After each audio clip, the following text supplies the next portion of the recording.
welcome to Soundcheck with Pastor Isaac. I'm glad that you're here today. This is the 24th episode, and today we're talking about how far would you go? Ask somebody, how far would you go?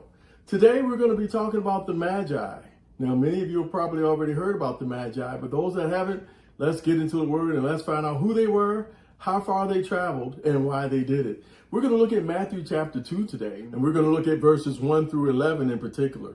All right, here we go. Let's start at chapter 2 of Matthew, verse 1. Now, when Jesus was born in Bethlehem of Judea, in the days of King Herod, behold, wise men came from the east to Jerusalem, saying, Where is he who was born King of the Jews? For we saw his star in the east and have come to worship him. Have you ever had a star to acknowledge that you were born? Well, Jesus did. This thing was so powerful that it got the attention of some astronomers. Astronomers are those that study the stars. They look up and they decide what's going to happen because of the stars. Now, we're not talking about astrology. We're talking about astronomy, where they study the constellations. They study all the planets and different things like that. They saw something phenomenal, something significant, something that was never seen before. And it was talking about the king being born. We'll look at that probably in our next episode. But right now, we're talking about the Magi. And let's find out what they did. These gentlemen traveled from the east. So they saw this beautiful star up in heaven. You've seen those Christmas cards and those Christmas programs that talk about the star. They saw it. And it was so powerful that they decided they were going to go and find out who this star belonged to and why it was there. And when they realized that it was because a new king was born, they decided to go. Now, we look at the kings as someone rich, someone powerful, and these men decided that they were going to travel. Now, you may think, well, that's, something very easy to do. But let's talk about what they had to do to get that far. In those days, they did not have airplanes. They did not have powerful ships or different types of modes of transportation like trains and automobiles. They had mostly camels. Things like that would be packed animals that could pack a lot of equipment, a lot of clothing, a lot of supplies, food, everything that they would need to travel these long distances. In fact, you can compare it to a general getting ready to go on a war campaign. In fact, this campaign was to cover the entire continent. And so you had to have enough supplies, enough men, enough security to get from your kingdom all the way to wherever the star was going to point them to. They didn't know where it was going to go. And so they had to have all of these things set up. They had to have paid servants to come with them. They had to have bodyguards. They had to have food supply to consistently feed these armies and these men that were protecting them. And they also had to bring all of these other supplies. As you find out, they brought gold, frankincense, myrrh. All of these things are very expensive. None of that stuff's cheap. So if you're traveling out in the middle of nowhere, you have to have this army to guard against thieves or assassins that may be trying to take your kingdom while you're gone. In fact, they vacated their throne for, we're going to find out how long, and these men had enough faith to do that. Let's look at it a little closer so we can get a good idea. Now, if you look at the edge of the Asian continent, let's say over there where China is, all the way to where Jerusalem is, that's 7,000 miles. That's a long way. And when you're traveling by camel and you have foot soldiers walking along with you, we can only go about 3 miles per hour. And if you do that 8 hours a day, man, that takes a long time to get anywhere. Now, from Jerusalem to Singapore is closer to 6,000 miles.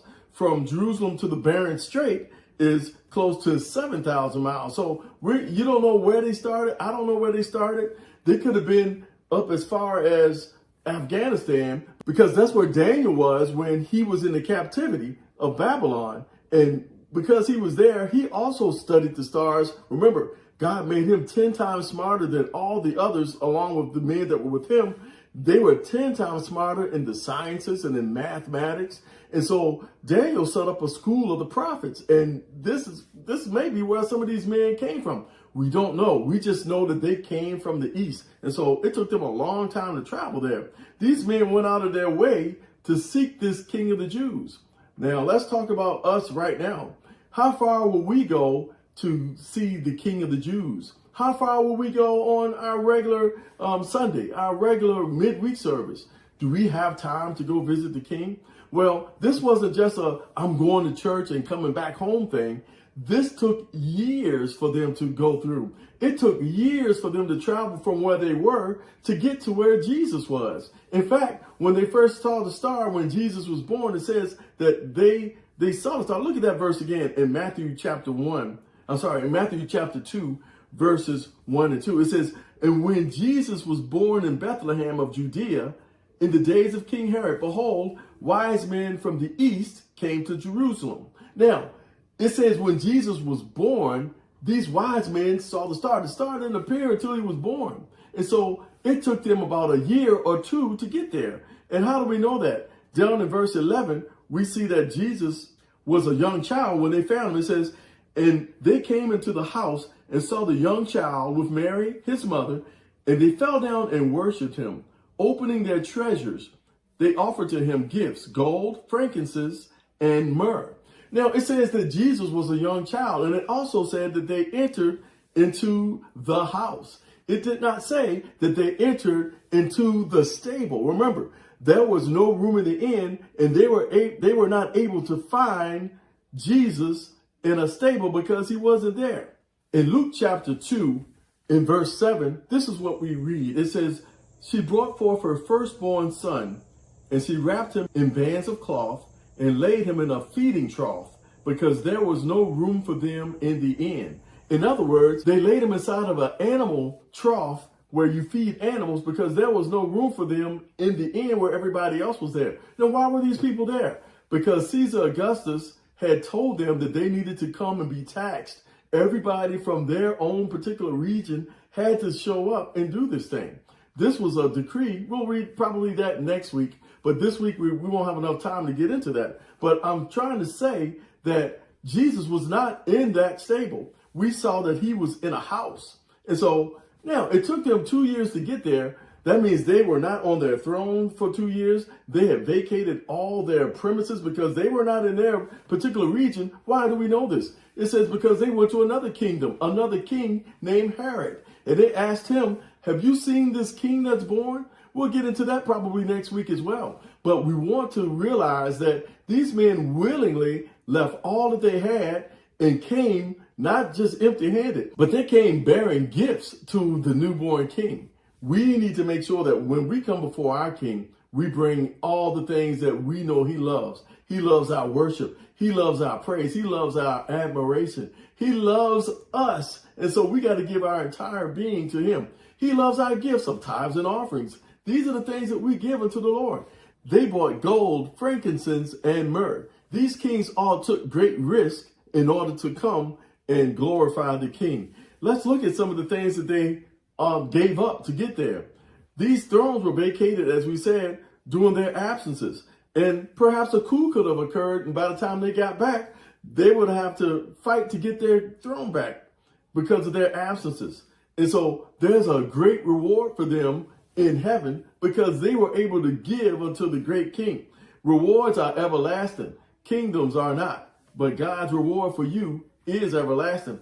Also, they had to travel. It depends on where they came from. If they were from Northeast Asia, you would have gone through Siberian tigers, maybe even a Japanese black bear, or even a brown bear. We know these animals are out there. They are predators. They would attack. These kings risked life and limb to come and see the king. What if they were from Southern Asia?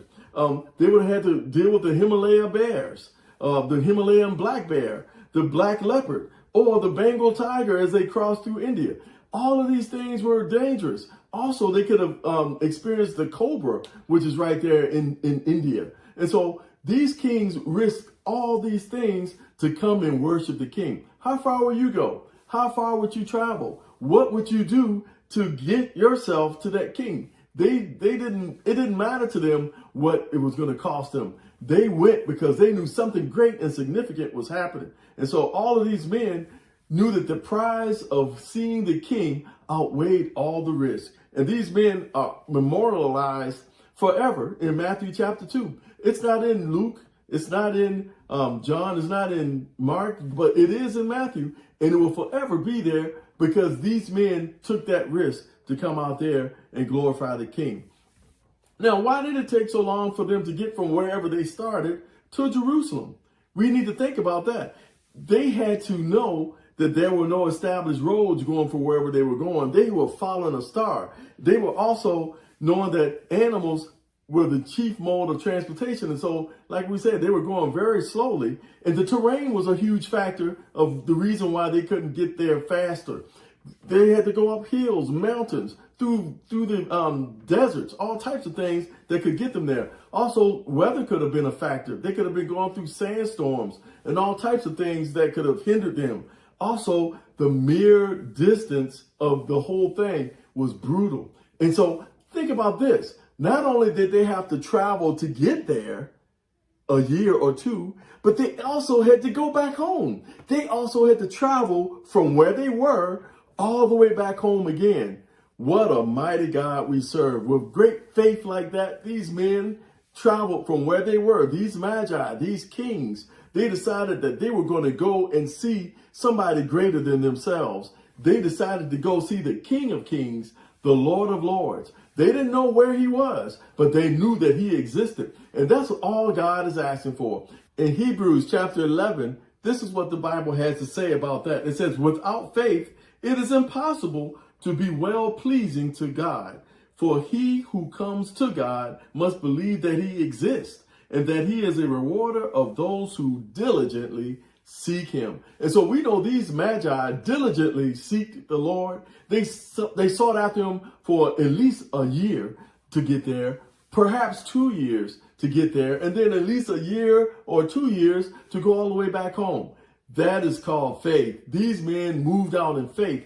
They didn't have a for sure thing knowing that this was going to happen at the end, but yet they knew it was going to be a for sure thing because they had never seen it before. But on the inside, they already knew that there was a king born and they were coming to worship him. And so I want you to think about that. I want you to also know that there is a king that we have, and his name is Jesus. And we are here to worship him. We'll come back again next week and we'll talk about this new king. We're decorating, we're getting in the Christmas mood right now, but we want to come back with more about who this Christ is and why we celebrate this season. God bless you. We'll see you next time.